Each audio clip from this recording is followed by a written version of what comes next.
It's AutoNation's Black Friday used car sales event.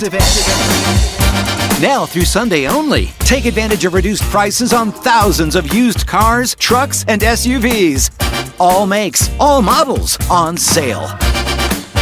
Domestics, imports, luxury, on sale. This is one Black Friday used car sales event you can't afford to miss. Hurry to the AutoNation store near you today or shop now at AutoNation.com.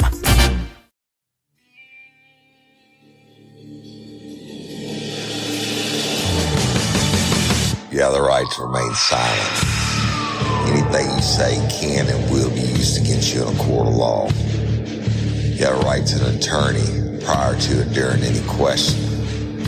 If you can't afford one, the court will appoint one for you. Do you understand your rights? When the wolf is at your door, you running's over, that's for sure. He already knows all about you. Cut you down, no matter by you. Now you better walk the line. Real life, real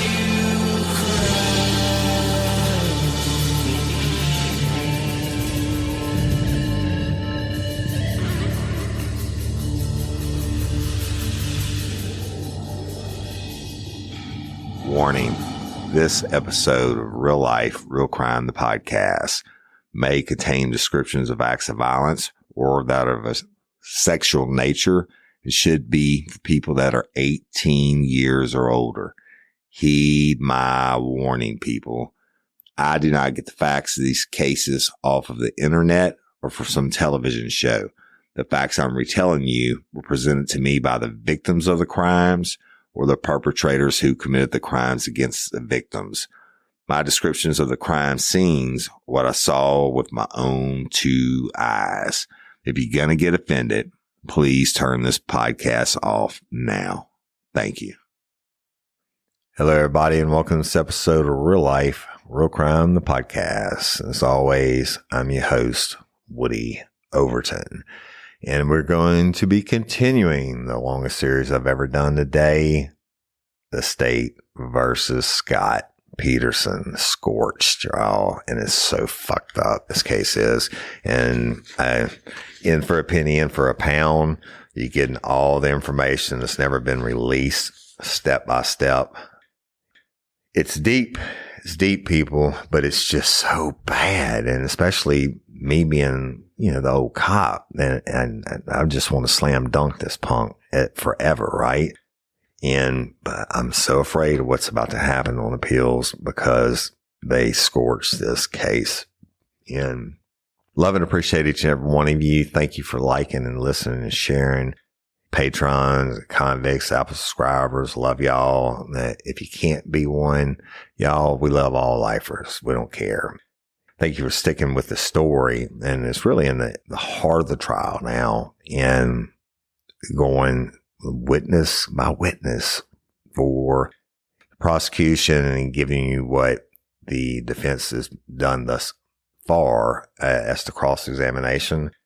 And we're going to continue with that today with prosecution witness number 163, number 164, number 165, number 166, number 167. And these five witnesses are Kelvin Colby, Peter Shear, Claude Jubern, Sonia Ramos, and Ernie Lyman. And all of them four of them work for the California Department of Justice, and one works for the California Highway Patrol. Okay.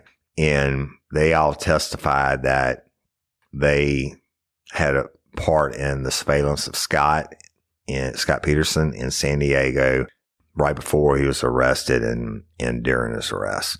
And they all testified that Scott knew he was being followed and the various contacts they had with him, right? Which included I told you this on the last episode, that he asked him, what agency are you with? And now he tried to play it off like he was dodging and weaving and all because of the media was after him. That's what his stance is. But even one of the cops said, what agency are you with? And claps his hands like that, right? And I mean, that's kind of like poking the fucking bear. And you know how close you are. You know they found the bodies of your wife and your unborn baby, and you know your sugar's really fixing to turn to shit. But maybe he's so fucking conceited and he thinks he's so smart because the bodies have been down for so long and they haven't arrested him thus far after all these months. Maybe he truly thought that he was going to get away with it, but he didn't. They got arrested. And that's when I told you he had all that shit. He had dyed his hair and had the cell phones and the cash and the Peter pills, the Viagras or whatever you want to call them, and all kinds of shit, right? And fake IDs. Anyway, they testified about that and the arrest. And then Garagos' crew gets up and cross-examinations, and each one of them, and they all admitted that they would keep their identity concealed from Scott because it was surveillance, right? And they were in unmarked cars, and they said that Scott was writing down their license plate numbers, and they all had to admit that he never got close to the Mexican border. Well, motherfucker, my daughter lives in San Diego. My granddaughter lives in San Diego, and you are not far from the Mexican border at any point. So whatever. What they all testified, the ones that participated in the arrest testified that Scott, when they turned the lights on, he immediately stopped. Turned on the lights and sirens. He immediately stopped, and he was like, got out, and he didn't resist arrest. And he also apologized to, I think it's Sonia Ramos, who almost wrecked her car. And then he told her, he said, I did that because I thought you were media.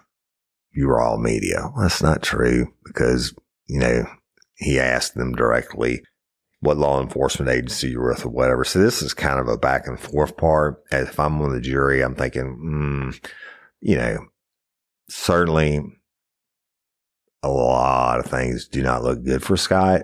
But certainly there's a lot of things that the cops, and I've told you about them step by step, and I'm going to continue to do so, did that if I was on a jury, I would not found him guilty beyond a reasonable doubt. Okay.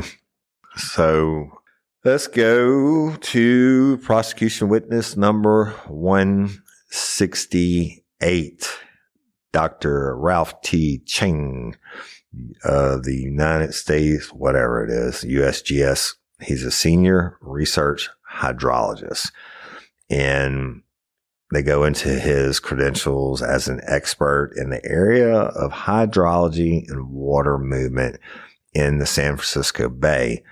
And he got up and gives a big PowerPoint presentation of the basic tides and winds in the San Francisco Bay and all that bullshit, the typical stuff. All right. And then he goes on for so long that they continue court until Monday, October the 4th of 2004, and they recall him. Okay. And it's learned during his testimony that Modesto Police Department had called him in February of 2003 for help in finding out where Laci's body might be, right? Based off the water and shit. And based off the assumption that Scott put her in the water using 4 8.5-pound weights. And they thought he dumped her near the end of Brooks Island, which is right where the shallow and the deep waters meet. Okay. And the doctor tells Modesto Police Department that her body would have drifted down the shipping channels towards the ocean, and then either would go out to the ocean or wash ashore at Angels Island. All right. But that's his expert opinion. Now, Modesto Police Department had the shipping channels and the areas around buoys 4 and 6 searched with all their shit, and based off of this doctor's speculation. And so then nothing, right? And then Modesto Police Department calls him again and asks for his help when their bodies were located to determine if Laci's body was at the point Connor separated from her. And he comes up with a high probability zone of a 1/4 square mile area about halfway between the Berkeley Marina and Brooks Island as the most likely place where the separation occurred, okay, that their bodies got separated.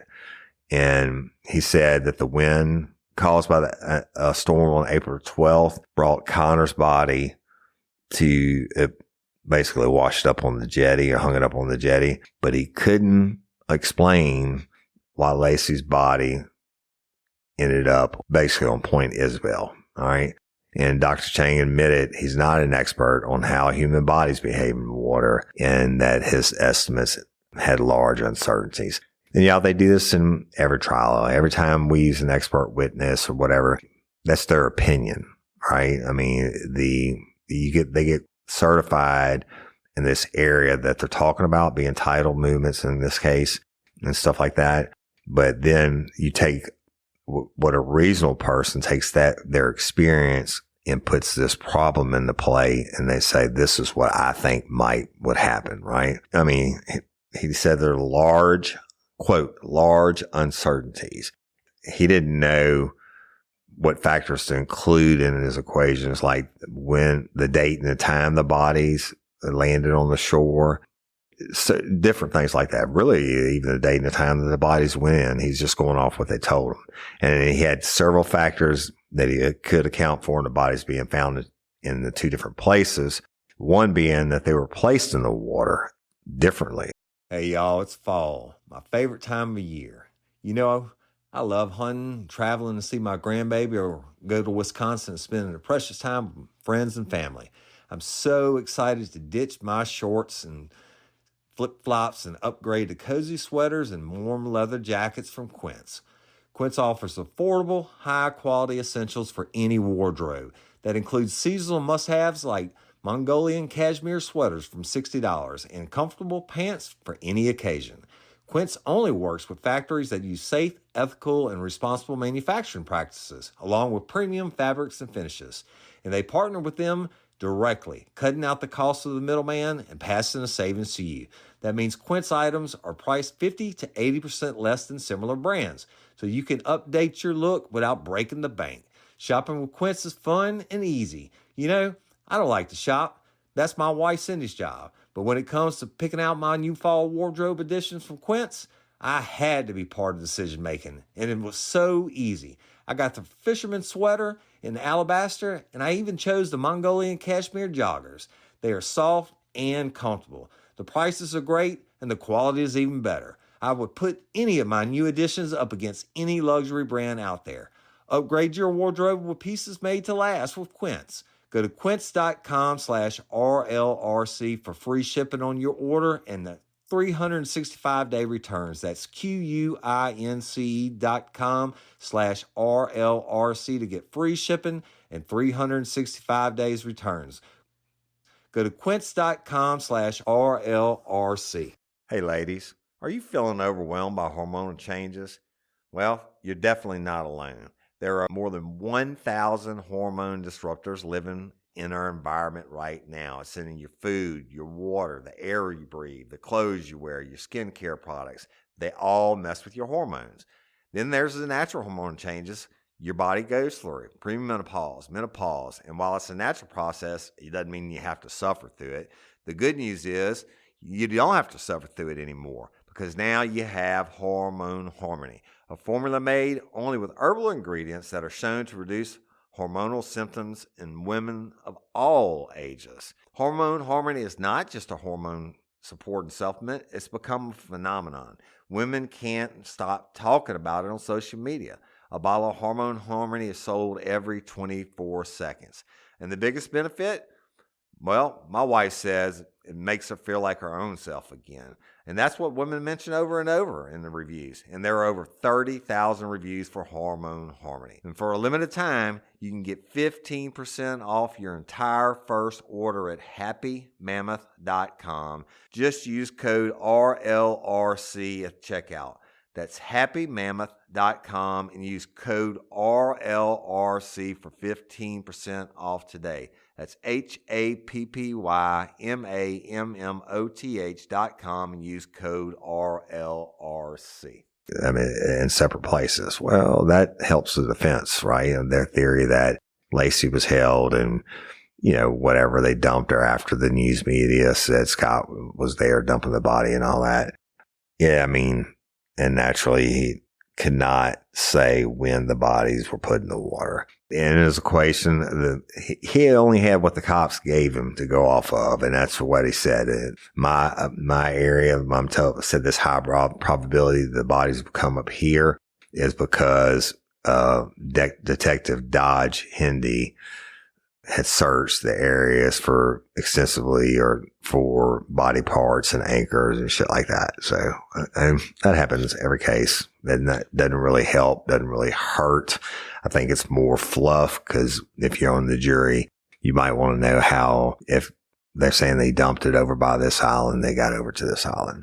All right. So moving on, prosecution witness number 169, Randy Griffin, who is a USP inspector, United States Postal Office inspector. Yeah, I know that the post office has their own police department. So now, and his name is, I told you, Randy Griffin, and he testifies to Scott applying for a post office box at mailboxes, etc., on December 23rd of 2002. And there were 2 change of address cards that Scott filled out on January 30th to have his home mail for the entire family and his business, Trade Corp, forwarded to the P.O. box and mailboxes, etc. I don't know. I guess the prosecution thinks they're trying to get out in front of what Garagos is going to say, and Garagos gets up and says this.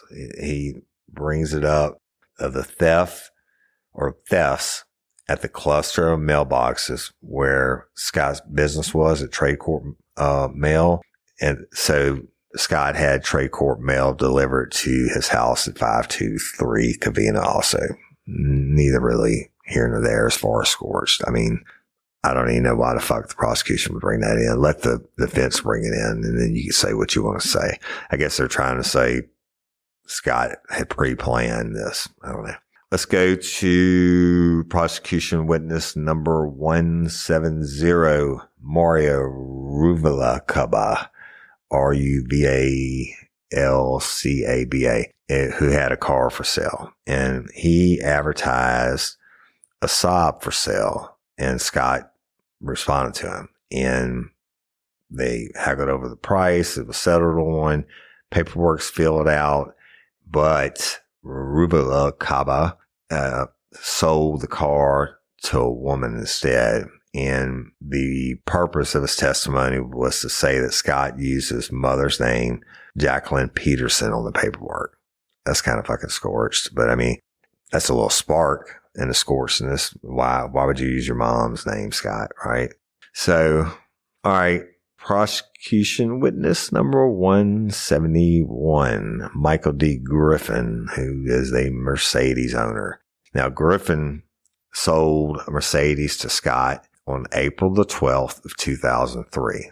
And now Scott uses mom's name, Jacqueline Peterson, which I just told you he did it on another one, but sale didn't go through. And Griffin said that Scott gave him a Florida driver's license number, but he didn't actually even look at the license. And Scott told him that Jacqueline was his name, a boy named Sue thing, like the Johnny Cash song. And Griffin said after Scott was arrested, Modesto Police Department contacted him to transfer the vehicle because Scott hadn't done it. And so he doesn't transfer it to Jacqueline at this point. I guess he knows it's a fucking fraud. So he transfers it to Joseph Peterson, who is Scott's brother. And I I mean, y'all is throwing little sparks or little pieces of mud at a time. But the problem with that is what Garagos does. Garagos gets up on cross and gets in the record that the driver's license number that Scott gave Griffin is the same one that's on Jackie Peterson's California's driver's license, and that the address Scott gave is the P.O. box that Jackie Peterson uses. He also noted that one of the knives the police seized in the arrest was a knife that Griffin forgot to remove from the car. Okay. Back and forth. If I'm the jury, I'm like, what the fuck? I understand you're trying to throw shade, and Garagos' job is to get it back. I'm not really scorched on these parts. But prosecution witness number 172, Mike Richardson, who is Peterson's friend. Now, DeStasio only asked him a couple questions, and he brought out that in April of 2003, Scott was driving his dad's truck because he thought there was a GPS on his, and he didn't want the police following him. Now, Richardson also said that about Scott's changing hair color, and that Scott told him the chlorine in Aaron Fritz's pool had bleached it. I understand why they're getting this in. They're trying to throw the shade on Scott. On Scott's part, that's scorched as fuck. I mean, everybody I know, including me, I've swum in pools my entire life. Some of them, this chlorine was so strong that you couldn't open your eyes. It would be burning, and, you could smell it. I used to put the chlorine in my pool for my dad when I was a kid. I still put chlorine in the pool to this day. And I've never got in and had to turn my fucking hair orange, right? That's just a dumb fucking excuse on his part. So the defense gets up and on cross-examination, and they asked Richardson how much time he spent at Modesto helping in the search for Laci, and how often he and Scott went out to post flyers. And he noted that he'd gone fishing with Scott several times, and that Scott was leading a nomad's life before the arrest. Okay. The defense brings up the phone call Detective Burkini made to Richardson on January the 17th to tell him about the insurance policy, and that Scott wasn't welcome in any of the homes of Laci's friends or family. That's kind of fucked up on the detective to do that. Detective Burkini wanted him, being Richardson, to call Sharon Rocha for more information. Now, Harris asked if Burkini reminded the Richardsons that they were Laci's friend before they were Scott's friend, and the judges, they objected to it. The judge had that removed from the record. Now, Harris then asked Mike Richardson about a phone call in late January from Scott to Mike, where Scott told Mike he was so lost without Laci and he felt so bad for cheating on her. And the prosecution counters by asking Mike, when was the first time Scott talked to you and Heather about Amber Fry? And Mike answered on April the 3rd. So you felt so bad about it, and that's your best peeps. And, the only reason you fucking told is because they held a press conference with her, right? Yeah. That's pretty scorched. On Scott's part. The detective can't, you can't call a motherfucker and say, hey, if Scott calls you, tell him don't call you anymore. To call, whatever, call Laci's mama. That's fucking stupid too. That's kind of scorched. If I was on the jury, I'd be like, who in the fuck do they think they are, right? This is America. All right, moving on. Prosecution witness number 173, Aaron Fritz, another one of Scott's homies. Fritz said, this is where Scott said he got the blonde hair. Hey, y'all, let me tell you about Gobble. All Gobble meal kits are pre-prepped. That means less work for you and less waste in your kitchen. Their meal kits include everything you need so you can save time at the store or just skip that trip entirely. I got the box in and I had 3 different meals. I had a Kung Pao chicken, crispy fish tacos, and a beef bourguignon, however you say it. But let me tell you about the classic beef bourguignon. Look, it came with beef pot roast and a beef broth concentrate, red wine demi-glace, cremini mushrooms, cipollone onions, mashed potatoes, baby carrots, and rosemary thyme butter. It was so easy to make. Literally like 15 minutes it took Cindy. And let me tell you something, and all the dishes were fire, but this thing was like a taste explosion in my mouth. It's just unreal. We got to spend more time together and more time doing the things we love because everything came in this one single box right to my door. So see what a difference God will make for your household. Right now, they're offering my listeners a fantastic limited time deal. You get $120 off across 4 boxes plus free shipping and free cookies. And let me tell you, those cookies, I ate one that was sin baked and it was delicious. Go to gobble.com/real life. That's GOBBLE.com/real life for $120 off your first 4 boxes. This offer is not available on the home site, so don't miss out. This is genius. It's taste explosions in your mouth like you never had. It's AutoNation's Black Friday used car sales event. Now through Sunday only. Take advantage of reduced prices on thousands of used cars, trucks, and SUVs. All makes, all models on sale. Domestics, imports, luxury, on sale. This is one Black Friday used car sales event you can't afford to miss. Hurry to the AutoNation store near you today or shop now at AutoNation.com. Fritz said he had a pool in April of 2003, but to his knowledge, Scott never used it. And Scott never talked to him about Amber before Amber went public. And on Cross, here we come, Fritz said there was at least one occasion when Scott was at his condo when he was not there, and he did not know if Scott used the pool or not. Oh, this is kind of fucked up. But then they get Fritz said he had maybe 6 to 8 discussions with Detective Rakini and one with Detective Grogan. And why? Right? I don't know. The defense reserves the right to call this guy back when they go to put on their case. Okay. So let's see. They got a stipulation that comes in on Tuesday, the 5th of October, 2004.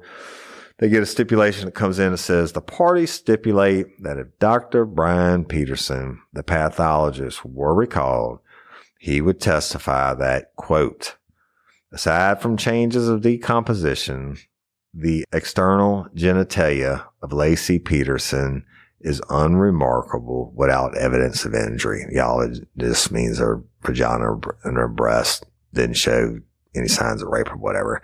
And both parties stipulate that if Dr. Brian Peterson recalled, he would also testify that, quote, aside from changes, decomposition, the genitalia of Laci Peterson is unremarkable without evidence of injury.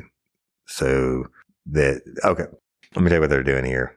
They stipulate to it that they would have done this outside of the jury's hearing. All right. And then when they call the jury back in, the judge is going to tell the jury that, okay, both sides agree. So that basically they don't have to call the doctor back to stand is what it boils down to. Both sides agree to this. And he told them exactly what I just read you. All right. Moving on. Prosecution witness number 174, Officer Chris Volna of the East Bay Regional Park. Now, maybe it's Buellna, Buelna. Buellna was a patrol officer of the East Bay Regional Park, and he said he responded to a call about 2 p.m. on June the 21st of 2003, reporting objects found in the general area of the parking lot on the Ridden Road side of the park. Now, a citizen and her dog found plastic items, which were, well, this is where a bike and a pedestrian bridge goes over a canal. And Bullen said the items were between and underneath the concrete, and she had to move some of the concrete to remove the items. She collected items as evidence, which included a pair of gloves and some yellow caution tape.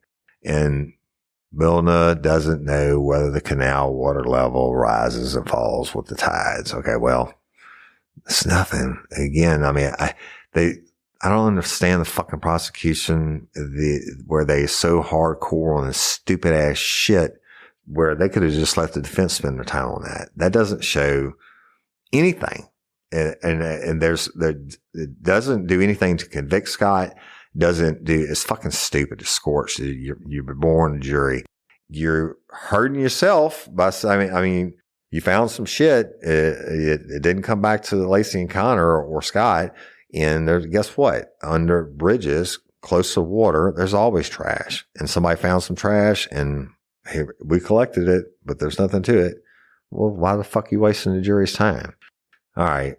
One more prosecution witness, y'all, and then that side will be done. And the prosecution calls witness number 175, Detective John Bueller. Now, Bueller gets up, he's sworn in and all that bullshit, and he talks about what he did on Laci and Connor's case and what his focus was. And he said that he first met Scott on December 25th, 2002. And his first responsibility in the case was to interview Karen Servas, with whom he had several contacts.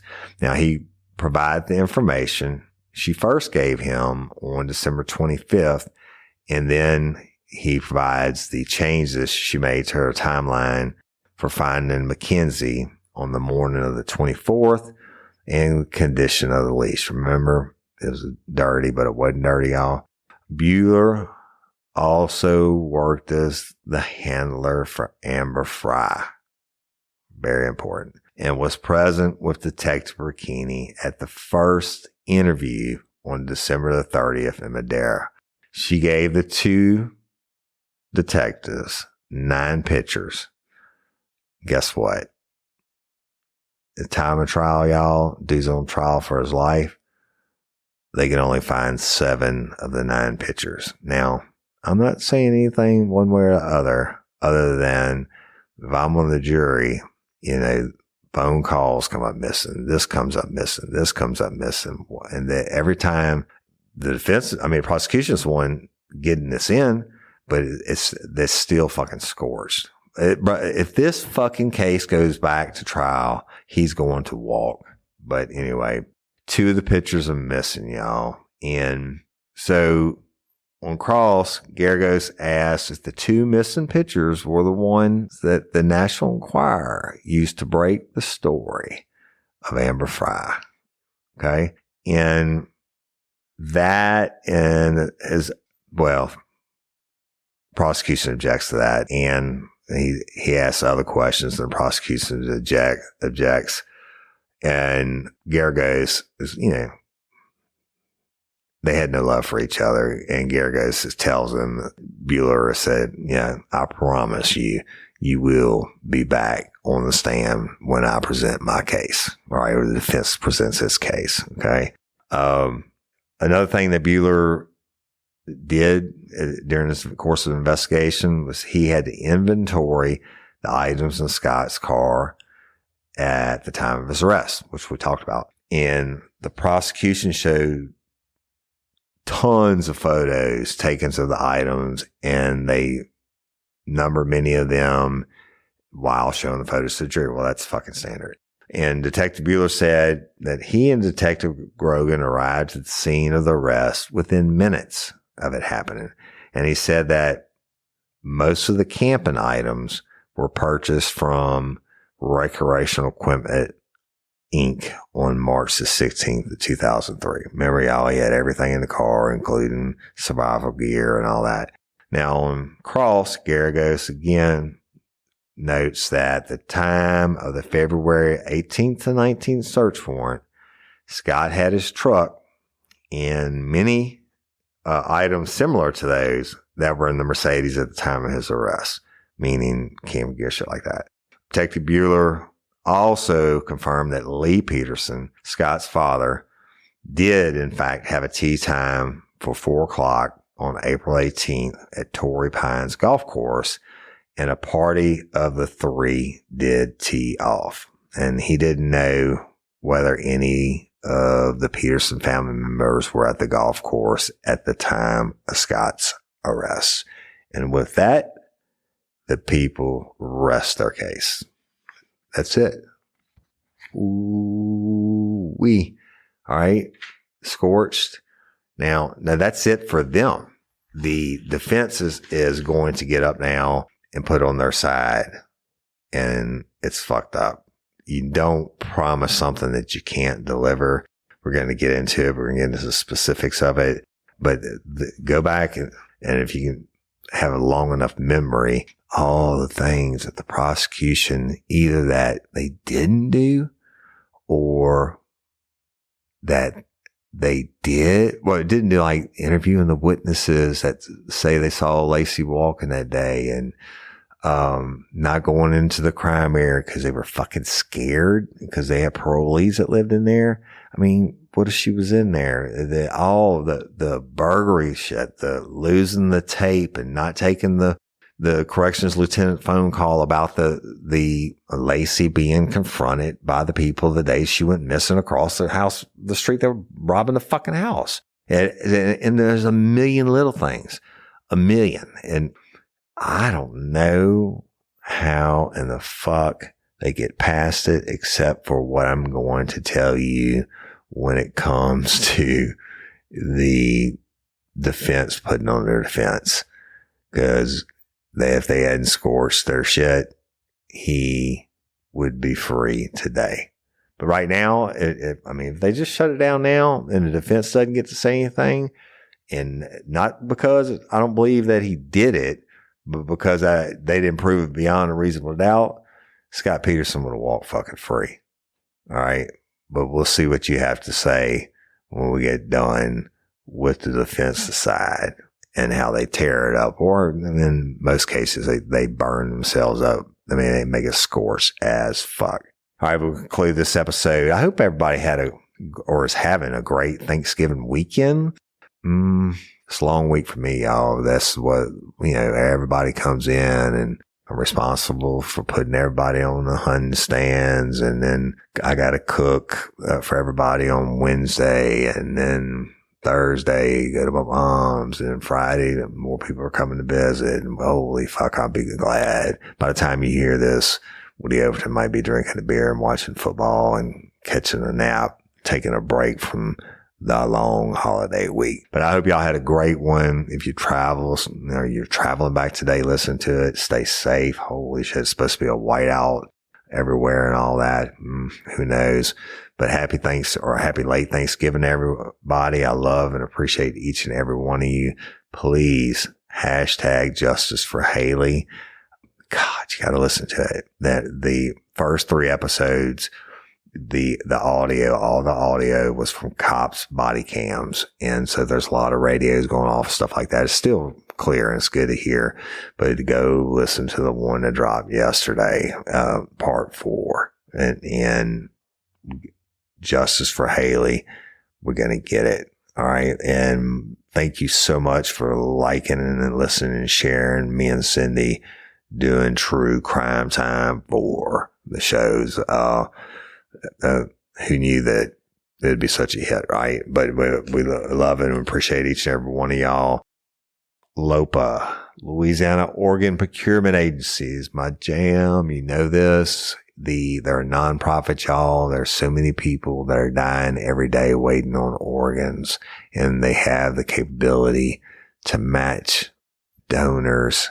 And the problem is there's not many donors, right? There's not many people that fit the criteria to be a donor, even though you sign up to be a hero. I mean, you are a hero when you sign up to be an organ donor, but the chance of it ever going through is just so small But the people that I've met that are alive today because of the organ transplants, whatever they call it, that they received from these heroes, you giving these people more life, man. What is more precious? I mean, other than making your own baby, what's more precious than giving a gift of life? And so if you want to be an organ donor, LOPA is a Louisiana nonprofit, Louisiana Organ Procurement Agency. You don't have to be a lifer from Louisiana. You can be a lifer from San Antonio. Go to lopa.org, type in, go to lopa.org. There's a questionnaire, fill it out. It's like a 2-minute deal. Submit it and they will take care of you and you'll be a hero and give the gift of life and sight and all that great shit that they do. And happy Thanksgiving and happy holidays coming up. And I love and appreciate every one of y'all. I'm Woody Overton, your host of Real Life, Real Crime, the podcast. Until next time or ever, don't let me catch you down on Murder by Peace. You have the right to remain silent. Anything you say can and will be used against you in a court of law. You have a right to an attorney prior to or during any question. If you can't afford one, the court will appoint one for you. Do you understand your rights? When the wolf is at your door, you running's over, that's for sure. He already knows all about you. Cut you down, no matter by you. Now you better walk the line. Real life, real crime.